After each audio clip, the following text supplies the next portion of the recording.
Hello friends, welcome to my channel Zoology Made Easy by Dr. Rupali. Today we are going to discuss one more phyla of the invertebrate series, that is the Cnidarians. I hope you will be able to understand the general concept. Like, share and subscribe my YouTube channel for further notifications. Thank you. So friends, we are going to discuss another phyla of the invertebrate series, that is the Cnidarians. Cnidarians are known for their specialized forms, structures, some characteristics which we are going to learn today. If we talk about the general characters of these species, these are the species which includes the hydras, jellyfishes, anemones and corals. So these are the multicellular organisms which show tissue grade of organization. If you have learned in the previous lecture, these were the animals which were showing the cellular grade of organization. Now this phyla is showing the tissue grade of organization. So if we talk about their existence, they have known to appear on the earth about 580 million years ago. Even the modern genetic evidences have shown that they are known to appear on this earth even earlier also. So these are the animals which are one of the oldest form of the animals on this earth. Most of the forms are marine, but a few exceptions are there, like hydra, which can be found in freshwater. As far as the number is concerned, the number of the species under this phyla are about 11,000, and these are the species which show different types of the life forms. They can be sedentary, they show free swimming life, they can live in isolation, and they can even live in colonies as well. So the body symmetry can be radially or they can be biradially symmetrical. These are the diploblastic animals and showing the absence of the coelom. So Cnidarians are acoelomate animals. So since they are having only two germ layers, that is the ectoderm and the endoderm. So these two germs are separated by a jelly-like substance that we call it as a mesoglia. Now these are the animals which are having the tentacles around their mouth. So these are the animals which are actually having a proper mouth which is surrounded by the tentacles. Now these tentacles, they are provided with special cells which are known as nematocysts, which serve various functions like food capturing, the ingestion of the food, as well as for defense purposes. So these animals are showing the carnivorous type of the feeding as well. Digestion is extracellular as well as intracellular. A nervous system is unique but of primitive type, and reproduction can take place by both asexual as well as asexual methods. Cnidarians are the animals that marked a turning point in various aspects. So these are the animals, the first animal to bear the sensitive tentacles, can actually perceive to the external world. So these are the first animals to show predatory kind of animal behavior. Now these are the animals that have shown the movement. Right? The body of these animals is constituted by only two set of muscles, but these set of muscles undergo regular contraction and relaxation, due to which these animals can bend their body in almost in every type of the direction. So it is hence again a unique feature of these animals. As far as the nervous system of these animals is concerned, it is of primitive type and it is the diffused one. Right? It is creating a type of meshwork, a network, and we call that form as the nerve net. So these are few unique features of the Cnidarian which have made them so very special, yet the simplest animals prevailing on this earth. The tentacles have remained the crucial factor in the life cycle of these animals. If you look into the microscopic examination of the tentacles are composed of different types of millions of capsule-like cells. We call it as nematocyst.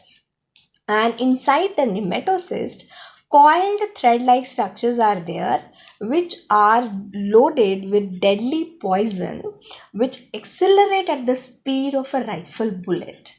And whenever they sense any prey, they discharge off and they neutralize their prey with the help of that toxin so liberated, and that toxin can neutralize the prey, and that prey is finally ingested inside the body of the animal. So they are having special cells known as cnidocytes. That is why they are known as cnidarians. So because of this unique feature of capturing their prey, these are the first active predators. Again, another unique feature of this animal is the two-way digestive system. Why we are calling it as a two-way digestive system? Because there is only a single cavity which is responsible for the entry as well as exit of the particles.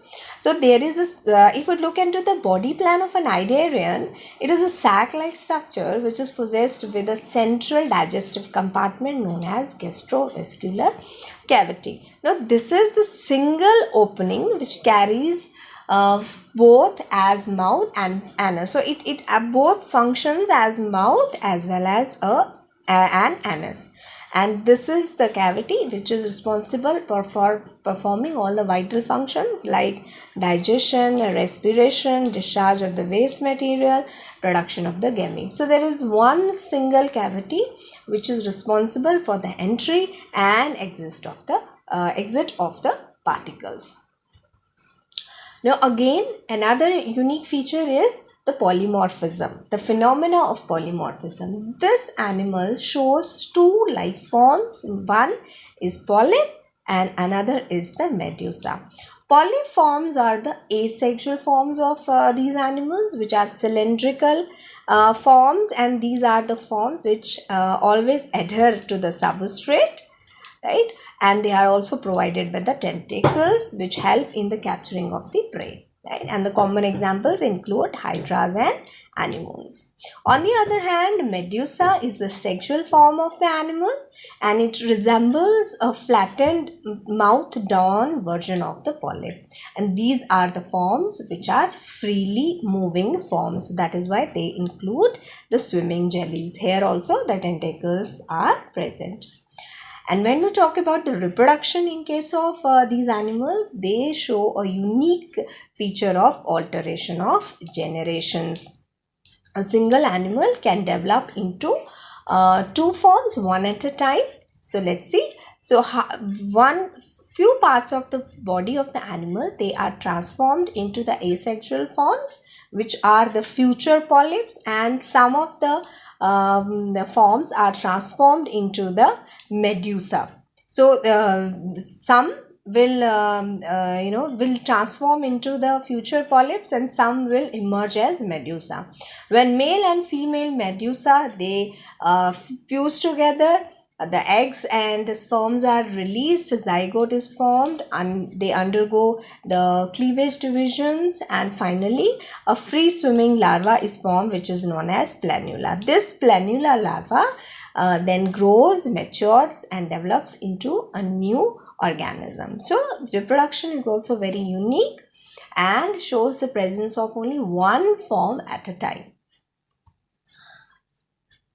Phylum Cnidaria contains four main classes. One is the Cubozoa, Scyphozoa, Anthozoa, and Hydrozoa. Cubozoa contains cube-like structures. That is why we are also call them as a phyla, class which contain box jellies. Now, box jellies are the most deadly and active hunters, and they are the animals that can produce such a powerful venom that can even neutralize and kill the humans as well. So they also have got a special flap-like structured velum which helps in their quick swimming. Now these animals also have specialized eyes which help them to hunt and look out for their prey. So quite unique class of the phyla Cnidaria, which includes the active predators in the form of box jellies. The Scyphozoa, Scypho means cup. So the jellies, which are actually cup-shaped jellies, which are actually the true jellies, which that are included under the class Scyphozoa. So these are the animals which always live in isolation. They do not form any colonies, and these are the free swimming medusa form. Right, and here sexual reproduction takes place because only the medusa form is available, and the common examples include Aurelia, Cassiopeia, and Rhizostoma. The third class of the cnidarians include Anthozoa, which includes our anemones and coral species. So these are the animals which can live in solitary, which can live in isolation, and which can even form the colonies. The adult species are sessile, which are non-motile, and they exhibit only one type of the form, that is the polyform, that is they don't have any sexual form. And the common species include Metridium, which is the sea anemone, then Corallium, which is our precious red coral, then we have Gorgonia, which is known as sea fan, and Panatula, which is known as sea pen. And the last class of the cnidaria is the class Hydrozoa. Hydrozoa species mostly are marine, but few forms are freshwater forms, like Hydra, which always live as a freshwater species.